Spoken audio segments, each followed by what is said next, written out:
Welcome to the Productpreneur Podcast. I'm your host, Nicole Jalarzak, product development and marketing coach and mom of three. Learn from and get inspired by women entrepreneurs killing it in the product space.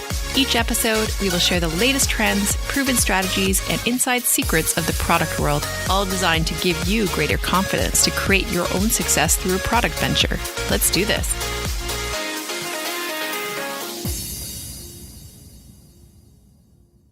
Welcome to episode 7 of the Productpreneur Podcast.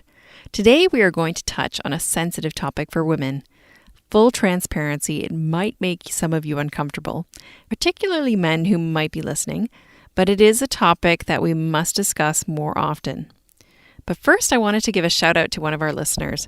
This review is from Henry and Goose, and it says, "Awesome sauce, love this. Nicole is such a natural and such great content for entrepreneurs." Thank you so much, Henry and Goose. Reviews mean the world to me because it helps others find this content. So please, if you feel moved, do write a review on Apple Podcasts and I'll be sure to give you a shout out. When I saw this product is launching, I knew I must have this founder on the show.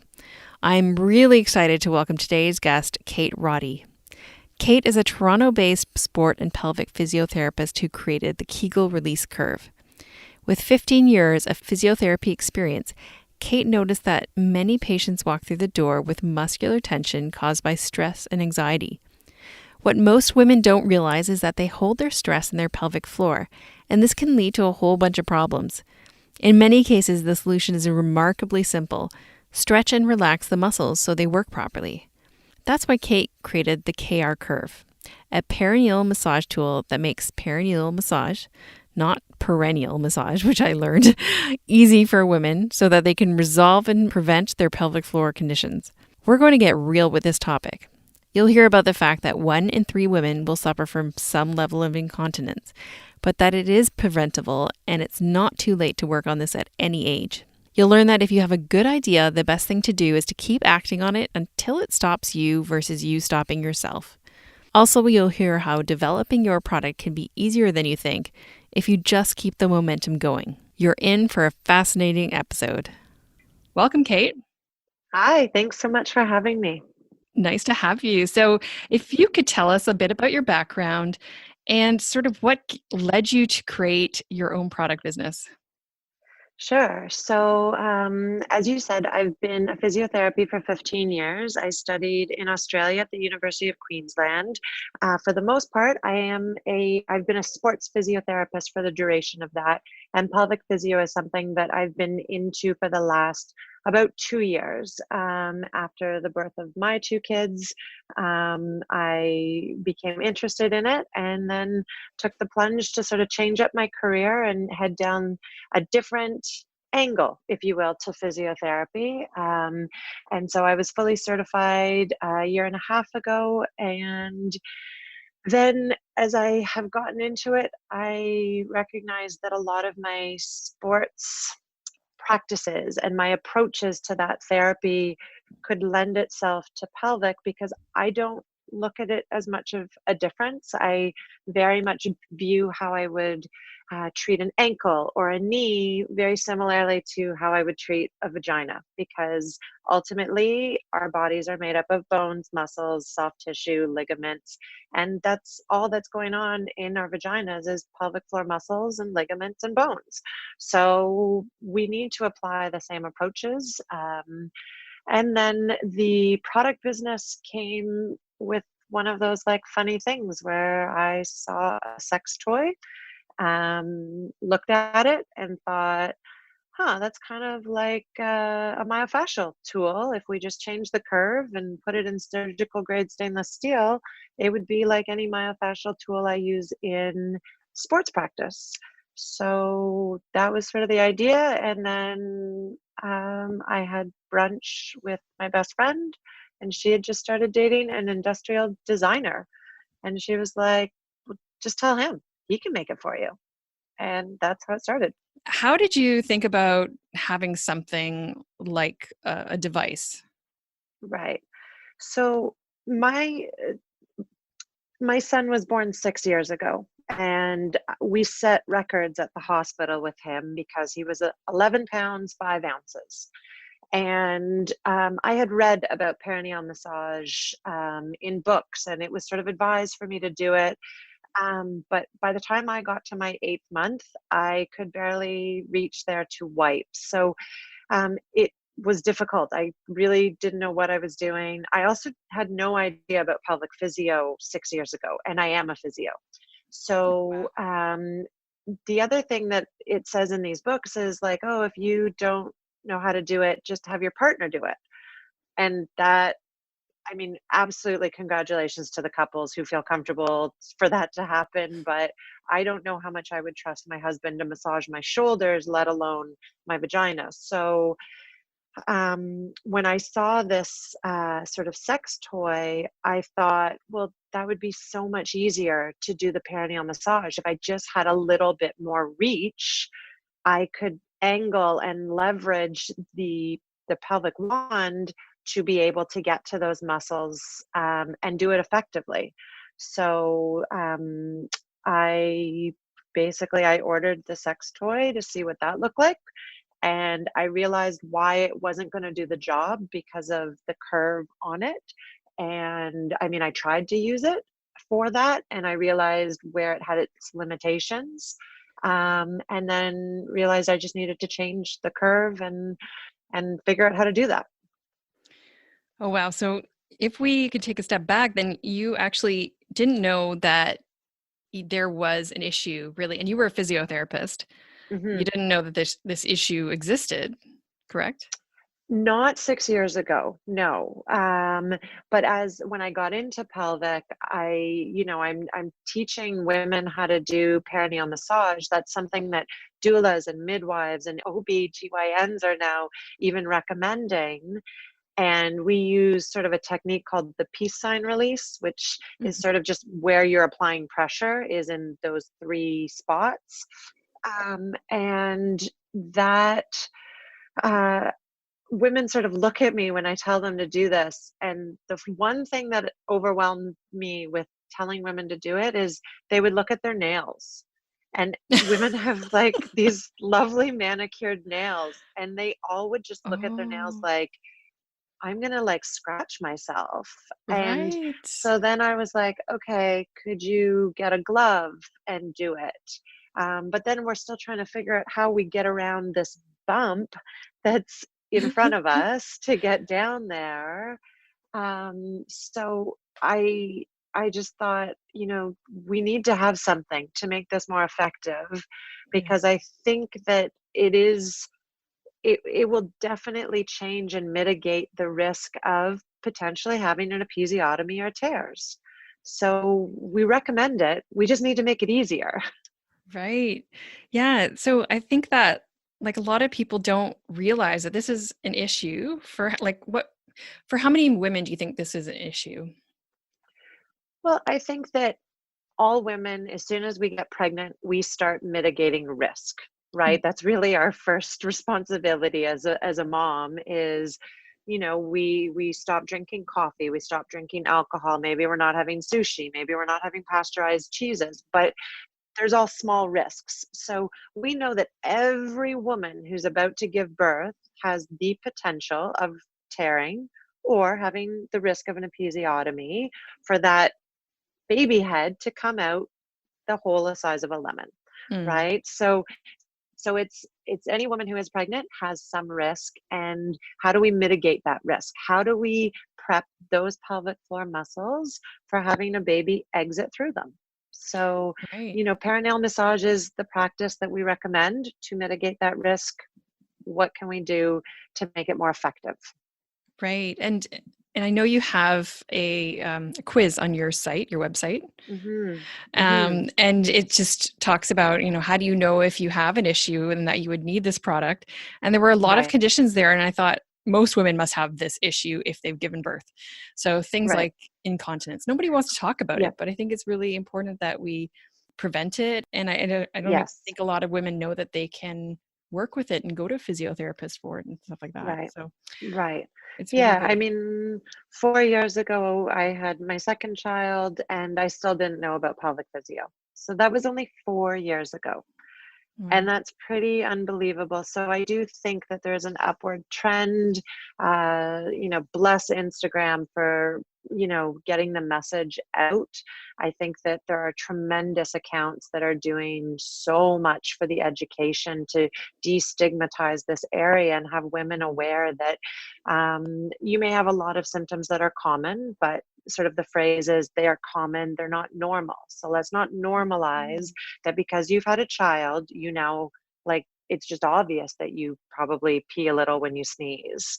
You might, that is a common symptom, but it doesn't have to be normal. So how do we change that? Correct. Right. So tell us about your product. Why is it different? Like, why do you think it's different than any other product out there? It's a pelvic wand. There are other pelvic wands out on the market. Ours is casted in surgical grade stainless steel, which is sort of the premium grade of steel that you can have, especially for internal. And the benefit of that is that you can warm it up. And Mm, especially when we are trying to relax muscles, we think about, soothing baths and hot packs and things like that.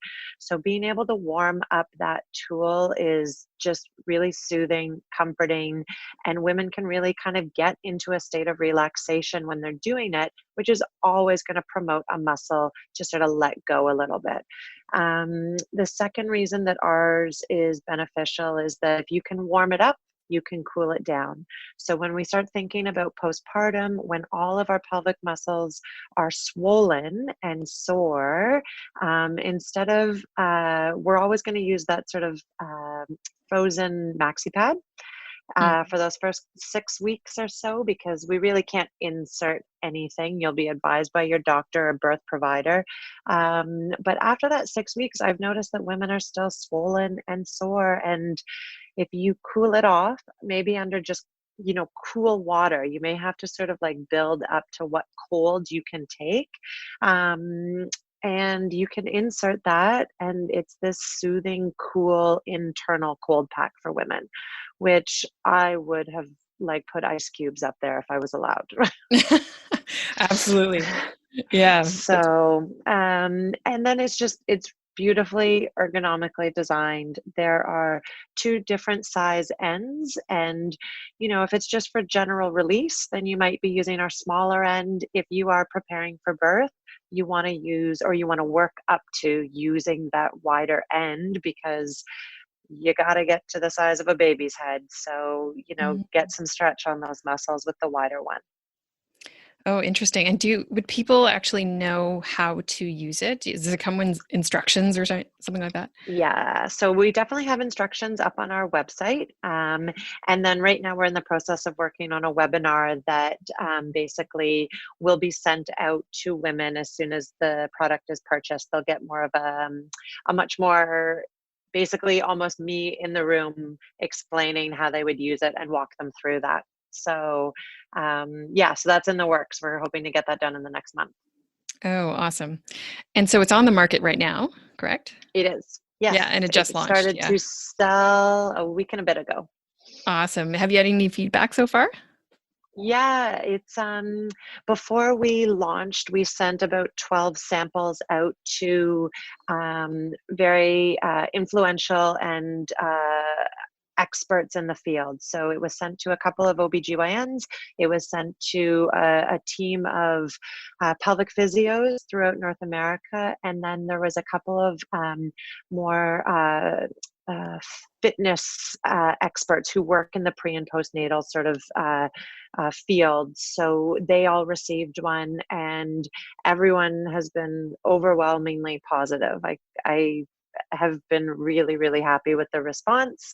So that's really exciting that, professionals are like, this is great. This is needed. So Right. it's really transferring like all of the business development and all of the testing and prototypes.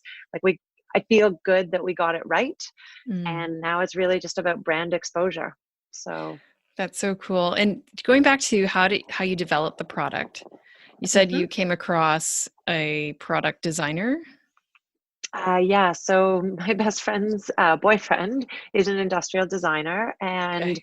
I sent him an email and said, hey, this is going to maybe be a little weird, but I want to take this and make it into this. And he was super professional and, was asking me like almost very filtered professional questions to, get to what we're exactly doing. And then him and his business partner, are two men, so I had to sort of like overcome a couple of hurdles That's explaining hard. this. Right. And the first thing they did was basically mock up a couple of different designs, and then what they did was they cut those figures out of cardboard. And I have to say, it was almost laughable, the sizes that they came up with, because I actually hadn't specified, length or width or things like that to Right. them. And so they showed me a couple of mock-ups, just like cardboard cutouts. And like they were huge. I Oh, was wow. like, where do Uh, you think this is going? So that was a little bit, but then That's once we awesome. got into a couple of measurements, I was like, okay, guys, this is as big as it needs to be. And then it was changing different angles, different curves, how deep one curve would be, because you really have to get the curve right so that the leverage is achieved without it pushing up against the top part of your vagina. And the top part of your vagina is your urethra, which is where you pee, and that can be very uncomfortable to sort of to touch, right? Right. So you we got it wrong many times, that the Mm. angle was not right, and I was like, nope, this isn't going to work. So the cool thing that they kept doing is once we settled on a couple of designs, we 3D printed it.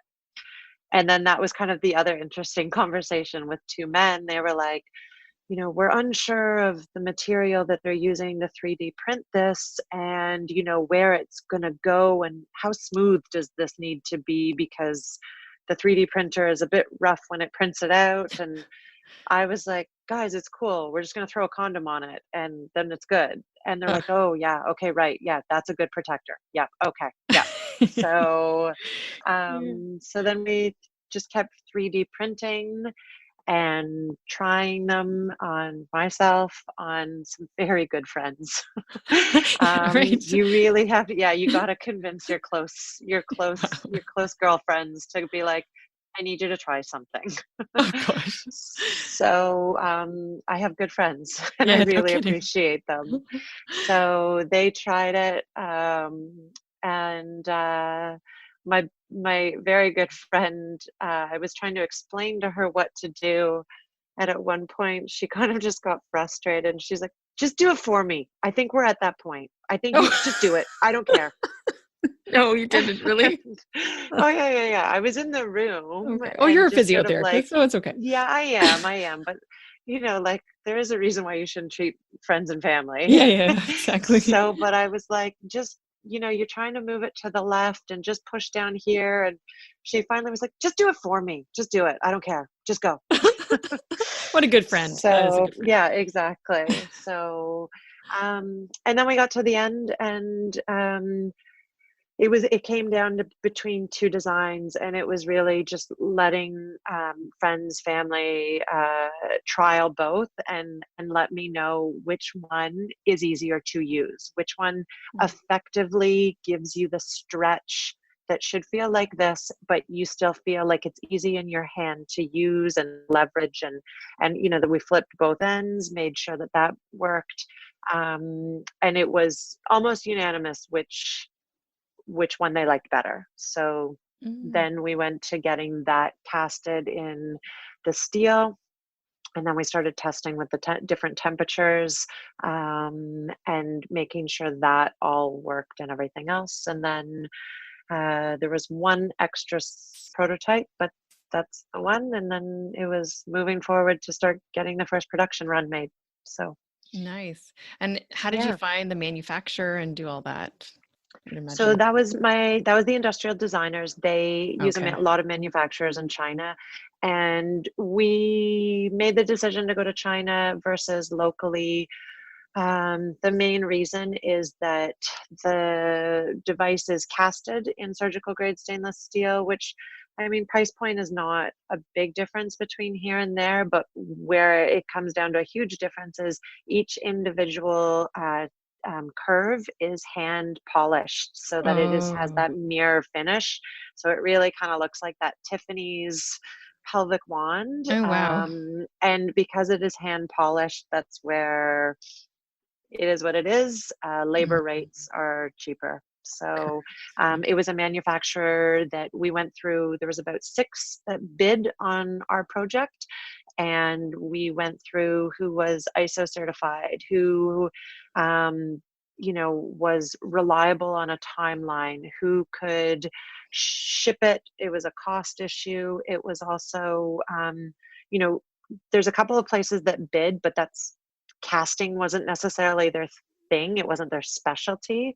So we went with a manufacturer that it was their specialty. They met all of our ISO certifications. They gave us certificates of conformity, which just means that the stainless steel they say it is, right? Which is sort of Mhm. that extra reassurance that the metal we're getting is the highest quality.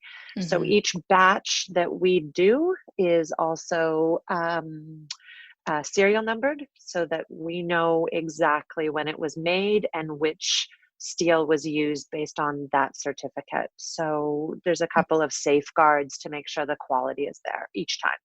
Oh, cool. And going back to like the stainless steel shine polish, does it have Mhm. to be that way, or just aesthetically you wanted it to look polished? We want it to be the smoothest, um, most luxurious feel that it could have because of where it's going. Right. So, Got it. lubricant, we always are going to advise that you use a lubricant, but because it is so smooth, Mhm. it's actually it's easy to use without as well, Okay. right? Oh, So cool. there's a couple of different demographics that we would still advise using a lubricant, but you could use it without because of how smooth it is, which we Mm, were really happy with the finish that we saw on the finished product.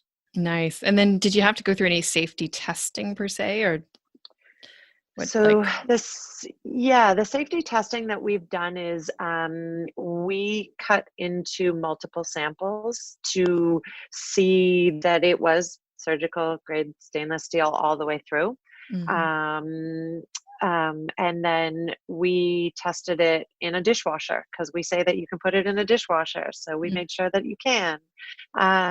We tested it for, like, it got put into salt solutions of varying, I guess, molarity or how salty the solution is to see if it would rust at all. And mhm. we just want to make sure that we say it's a lifetime product. You need to buy one of them. So we want to make sure that there's nothing we're missing on that. And then the rest of the safety stuff is really in our instructions, right? So Right. like McDonald's has on their coffee cups, coffee is hot. We Mhm. have made it very clear what you shouldn't do with our product for safety reasons. So Right. the whole thing should not be inserted inside of you. Oh, jeez. Um, right? You see Yeah. the x-rays and the ERs, right? Who Oh knows? gosh. Yeah. Um, just it shouldn't be put in the freezer because if you think about a metal Mm. pole in your tongue, you don't want it All sticking to right. tissues. Ah. So we've made sure that that is very clear. Right now, other pelvic wands on the market are designed for rectal use, and ours is not. So we're very Mhm. clear about that as well. Right. So it's more just in the instructional, I don't want to say warnings, but um, that's where we sort of took safety to make sure that no one's going to improperly use it above and beyond what instructions we say to use it in. Okay, got it. Great. And then you came up with the KR curve or Kegel Release Curve. How did you come Mhm. up with that name and the brand and everything? So I told you, I think in our initial conversation, my brother helped name it, Nice. and I Kegel is such a SEO word, right? Mm. Search engine optimization. So many women look up what is a Kegel, right? And a Mm. Kegel is a pelvic floor contraction. And what we know is that women are probably too tight. And almost the first thing give women is like, clean the slate. Let's release these muscles, get them to an optimal length of relaxation again, so that then they can contract better. So Kegel was definitely the first word that I wanted to be in the title, because I think a lot of women look it up, and I want women to be getting the right message that you want to be able to contract, but you also want to be able to relax these muscles. And then it became like, what's the second word? Is it relax? Is it release? Is it rejuvenate, revive? Um, all the R words that sort of give that sense of relaxation. And really, we're releasing these muscles, right? When you get a massage, you're having your muscles released. And then I didn't want it to be called a pelvic wand. I Mm. didn't like wand. It felt magical and mystical, and that someone else was going to do it. And I didn't. You couldn't use words like rod or stick or things like that. So my That's awesome. brother said, "We'll call it a curve. It's a curve, and women have curves, and it's very feminine to say curve. You know, we associate that word Mm. almost with femininity." So he said, "Call it the curve. It's the Kegel Release Curve." And then I very much like that, because Kegel Release and KR are my initials, and it just puts a Nice. little bit something that it's mine. So, Yeah. I yeah, love the curve. I actually love the whole name. And I remember when I first saw it, I'm like, oh, that's really interesting. It drew me in. And you're right, the curve made it feel feminine. The product is beautiful. It does mhm, feel like a Tiffany's product. Like it's so luxurious, and right, it's not like something that's so medical, or you feel like you're giving yourself some self-care rather right. than medicine. And it's not like Yes, a surgical thing. It's more like, okay, this is right. self-care. This is about helping my body. And so I was immediately drawn to it. So I love the name. I love the branding and Amazing. everything. Yeah. Great job. Amazing. Yeah, I'm glad you brought up the medical side of it, because I think that's another standout feature for our product, is that when you do land on other pelvic wand websites, it feels very medical. Where you've landed is you've been diagnosed with a condition, and Mm. this tool will help you with that condition. And my main mission, probably over the next 5 years, is taking pelvic health from a diagnosed condition to a preventative healthcare position, Hmm. right? So we really wanted to make this product more of a lifestyle product, something that, exactly, if you brush your teeth, then look after your vagina. It's a part of self-care that as a female we should be employing at younger ages. And we didn't get the education. I would think that, my generation, and I'm in that, you know, 40 something age category, my mother taught me how to use a maxi pad. And that's kind of where my feminine health started and stopped. And I don't fault my mother for that. She would have gotten nothing more than that. Right. But, now that I have a daughter, it's different. And I know way too much for that to be the only thing I pass on to her. So we need to be educating the next generation, because the statistics are that 1 in 3 women will suffer from some level of incontinence. Mm. That is a Yes. crazy That's crazy. statistic. How And sad. and I and pregnancy isn't changing. There is one exit strategy for delivering a baby, with sort of an emergency C-section being our other procedure. Mm. So if that's not changing, then what has to change in our care, right? And I believe that it's preparation, it's education, and then it's rehabilitation. So we need to employ those so much sooner. 20-year-olds should know how their vaginas work. Mm. And I know it's not a thing that's discussed. And Right. so I'm going to change that. Absolutely. So, do you believe that every woman should be doing this from the age of, say, 20? Or does it start when you have childbirth or like when you, I guess you would, after childbirth? Like, what would you say? I would say that from the moment you become sexually active, you should know how your vagina works, because understanding even what is happening with your pelvic floor with sex would allow someone to understand what they're feeling down there. And it's too often that female exploration of our genitalia is not encouraged. And unfortunately, I think women at younger ages have those negative experiences with sex.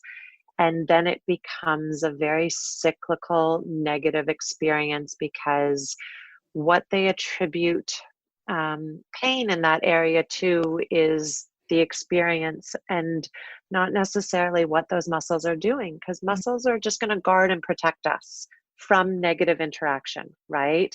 So you hurt your knee, your quadricep, the front of your quad gets tight because it's guarding and protecting your knee joint, right? So sex ultimately is a workout for our pelvic floor muscles, and sometimes they respond the next day by getting tight. And I think if we understood some of that, you know, that women could go ahead and stretch those muscles out, actively relax those areas, so that maybe the next time that sexual experience happens, it's not associated with a negative interaction. So if we're having sex at 18 or 19, understand how your pelvic floor works. Mm. Understand that you can give it a stretch, and relax it. Understand that you can contract it, make it stronger. We go to the gym, we strengthen every other part of our body. But what are we doing for our pelvic floor? And what about for women who are later in their years, past 50? Is it too Mhm. late? What can they do? Yeah, it's the too late question, but no, absolutely not. That's the best thing about how our vaginas are constructed. It's primarily muscles, which means that at any given point in your age, you can strengthen anything, right? And my favorite is one of my favorite patients. It was 93 years old, and he was having trouble sitting and standing, and he was talking about how he was slowing down, and all we did was strengthen his legs, and he felt rejuvenated again, and that's 90.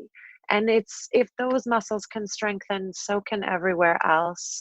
We have tricks up our sleeve to facilitate these muscles working better, Right. working harder, working even, maybe it's longer, maybe it's they don't have the endurance to hold on. And then a lot of the times it's a reaction time thing, right? So how fast can we get these muscles to turn on when we sneeze, or when we cough, or when we, explosively laugh all of a sudden? But those are all just training features. You think about how a soccer athlete trains on the field. They do a lot of jogging, and then they do sprints, and then they do quick fit footwork. Mm. Let's just do it with your vagina. We're going to do quick footwork with your vagina. That's That's it. right. We're going to jog it out. We're going to do like hard sprints where you get strong. So again, this is where my sports background is just, I just translate it into pelvic and go, why aren't we doing the same things? It's no different. Mm. So most of us have heard that we should be doing pelvic floor exercises and Hmm. strengthening and releasing and so on. So is this in Hmm. replacement of that, or is that in addition to all those exercises? It's a timing thing, right? And what I mean by that is that absolutely, we're not throwing pelvic floor contractions out the window. But I think that's the only thing that's ever been told to us. And the first thing is, are you even able to contract that effectively? So that's the first assessment. But before we should even be contracting something over and over again, if it's sitting there in a guarded, tense state, you don't have a lot more capacity to contract any further because it's already in a contracted state. So Mm. we want to optimize that length, which is relaxing that muscle. And once we have an effective length, right? And you have the ability to sit in a relaxed state, then we say, okay, now contract. Does that all of a sudden feel stronger and more effective? So it's more where we time the right exercise for the right task at hand, basically.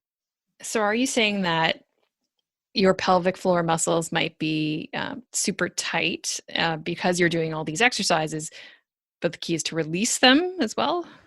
Yes, we want to release them. And that's because every muscle in our body has what we call a resting length. So it's a length that it's sitting at that would be really effective to then contract.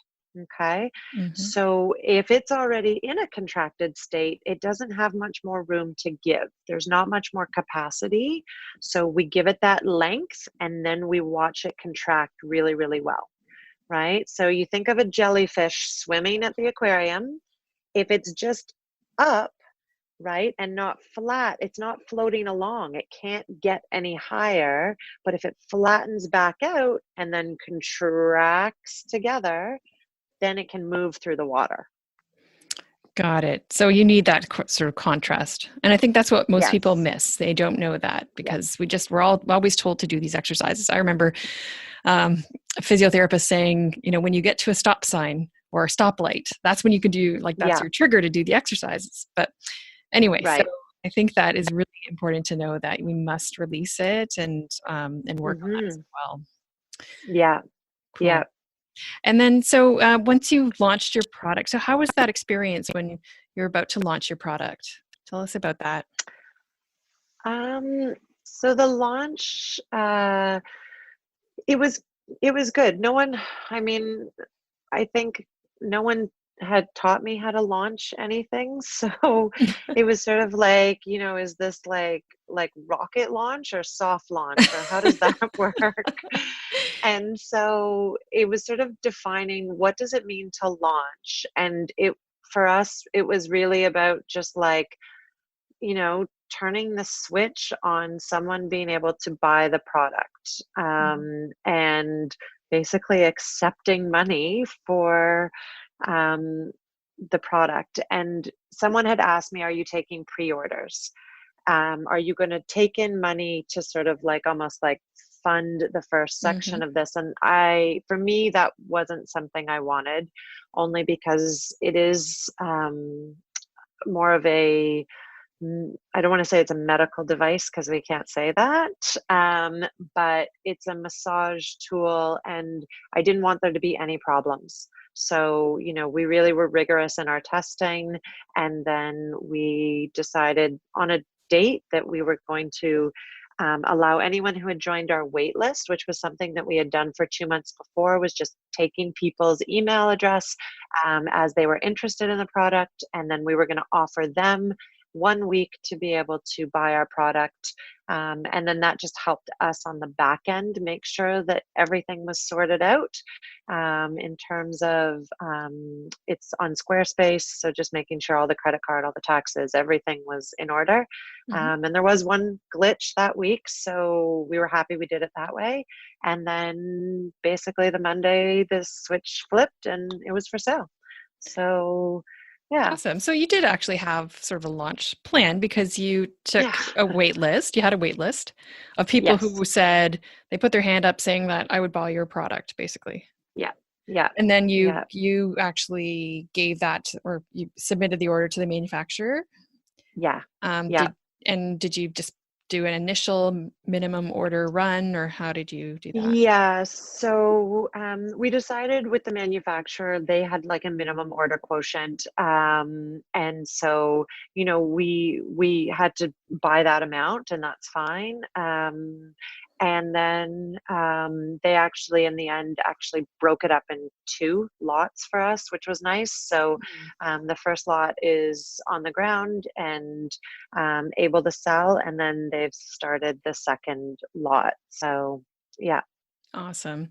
And so then how can people find the product? Is it just through your website or through So professionals?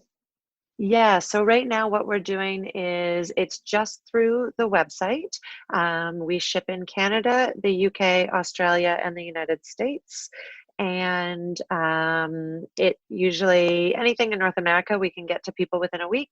UK and Australia, about 2 weeks is where we're at. And then we are looking to start having a wholesale agreement for professionals.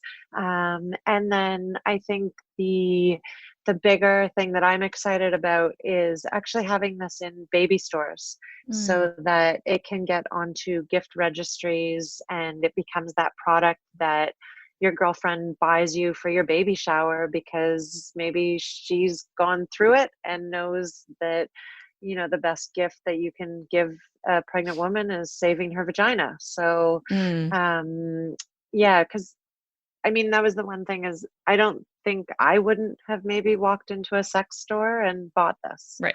Um, so again, we need to make it accessible to women who are already in these types of stores. So you're already buying baby products, you're already preparing. This is a preparation tool for pregnancy. So let's get it in the same genre or same marketplace, basically, for these women to make it easy to buy or have someone buy for you. Yeah, that's great. I think a key piece for you will be education, because I think there's Mhm. still a lack of education out there. Do you have a plan on how to get sort of that education and awareness of the topic and then of your product? Yeah, we're going to start creating. One of the things is I'll be doing webinars for professionals, Oh, great. right? So almost like the doulas will be one because everyone has a slightly different scope of practice. So we really want to Mhm. curtail it to what's in their scope of practice, what could they teach, and where can't they go? And then midwives have a different, even OBGYNs, and then pelvic physios. So some of those will get grouped together, but it the biggest thing is getting it out to those professionals because, like I said, we're the ones already recommending perineal massage. Mm. This is just an applicator to make that easier. So it's a process that we all agree is beneficial. How do we make it easier? So we're going to hit the professionals first, and then we're hoping that they will be our educators to um, the general population. Right. I think that you're right. I think the professionals first, that's where people go to for trusted Mhm. advice around a sensitive topic. Yes. And then Yes. friends as well. Like friends will recommend it for sure. Absolutely. Yeah. Yeah. The more people we get it into the hands of, I have 3 women who've already given me feedback who are pregnant and they're like, no, I've used it and like I warm it up and, Oh, great. it's working. So, you Great. know, they tell their friends, which Exactly. that's how this I mean, I didn't learn about sex in a book or from my mother or, it's from girlfriends. It's Mm-hmm. girlfriends giving you pearls of wisdom over different things. I mean, even, hey, have you tried this vibrator? Have you used this, toy or things like that? It's all in our smaller circles of friends. And that's how I think this brand is going to build. So, Awesome. And there any key wins that you've had to date that you'd like to share? um, the people who want to promote it. Yeah. I think there's a couple of really influential pelvic physios that have been excited and want to sort of do an education session with me. There's a fitness professional who has a very large following in North America who got onto it. She herself is pregnant, and so she's going to be using the tool and wants to do an Instagram live. And then there's an OB/GYN in New York City who has a very large following who I'm meeting up with in about a month, which I'm excited for. So, yeah, Yeah. so it's Awesome. more who is liking the product already, which excites me. So, Nice. That's awesome. And what was it like telling your family about this product? And I know you mentioned that you're from a Catholic upbringing, so I was curious about that. yeah, all girls Catholic school.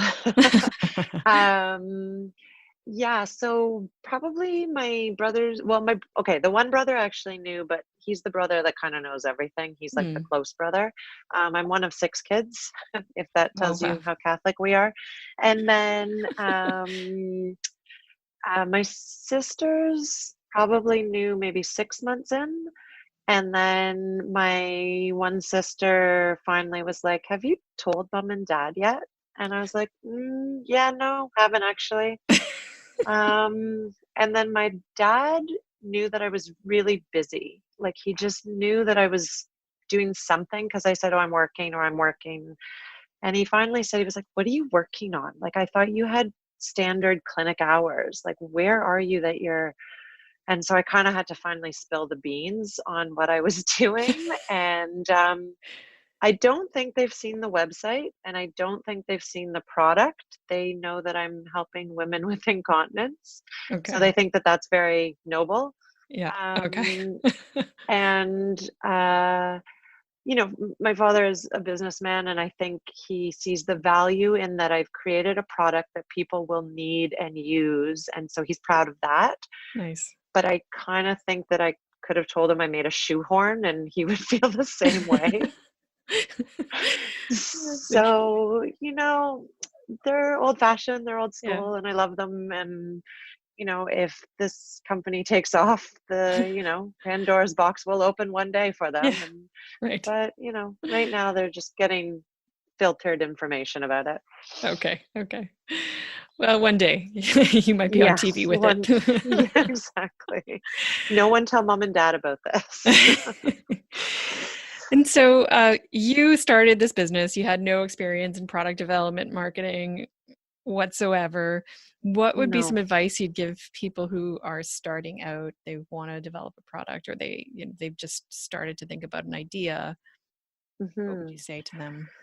There's a lot of self-doubt that comes into play, and I think the thing that helped me is, I mean, even from the very first brunch where I told my best friend about this idea, and she said, "Oh, tell my boyfriend, he's the industrial designer." And an hour after I left brunch, I emailed him. I didn't wait on it, I just acted on it, because I think if I let it go another week or maybe in 2 weeks, you create enough of your own self-doubt that it's not going to work, or someone may not need this, or what about this, or what about that, or how much is this going to cost. And I think at every step of the process, if someone has told me to do something, if someone has told me about a professional who could help me, I just acted on it so that it continued the whole thing moving forward. And that momentum has got me to where I am. Um, so I think if you have a good idea, keep acting on it until it stops you versus you stopping itself. Mm, Um, because someone may bring up some relevance as to why you can't do something, but I think don't let yourself be the limiting factor to that. right. Um, yeah, I think that's such good advice. I think we all stop ourselves from doing things, and it's really our hmm, own limiting beliefs or yeah, comments from other people, or it's just we think it's just not going to work and we don't even bother right, taking action. So take imperfect yeah, action all the way and go yeah, with your instincts, intuition. Um, yeah. and yeah, so it's so incredible to see what you've built, what you created, and what you've launched. I'm really excited for you. I believe that this is Thank going to you, change women's lives. And I'm so excited to see where you go with this. So thank you so much.